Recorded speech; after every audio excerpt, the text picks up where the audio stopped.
असलामुअलैकुम की हाल जे ठीक ठाक जे फिट फाट राजी बाजी ते वीडियो मेरी मुकम्मल वेख के जानी है तुसा ठीक हो गया ताकि कश्मीर जड़ा ना कश्मीरियों की सूरत हाल मैंने ना 3 महीने च समझ आई है ताकि 2 महीने च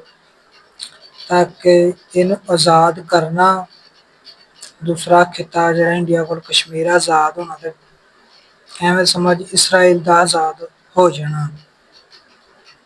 इको गल है ताकि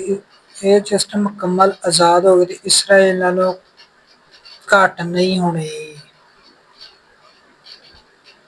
ताकि पाकिस्तान की कमर च ना जरूर छुरा खोबना ही खोबना मुकम्मल आज़ाद हो गए ताकि मुकम्मल तौर पर दूसरा कश्मीर आज़ाद नहीं इन्हों की ये पोजीशन है मुकम्मल आज़ाद हो गए तो फिर इन्हों की की पोजीशन होनी है ताकि जिस तरह फलस्तीन अरब ताकि अरबों के कमर से छुरा खोबिया गया है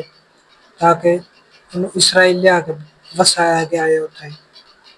इस तरह कश्मीरियों ने या तो अमरीका की प्रॉक्सी बनना सी या इसराइल की प्रॉक्सी बनना सी इस टाइम भारत की प्रॉक्सी बन के लड़ते पे ने बाद च इन्हें दो मुल्कों की प्रॉक्सी बनना चाहिए ताकि जिस तरह बाहरले मुल्कों च बह के लॉबिंग ते बयान दिते जा रहे हैं बाद विच भी इन्हों की यही पोजीशन होनी सी ताकि जिथे तक मैनू समझ आई है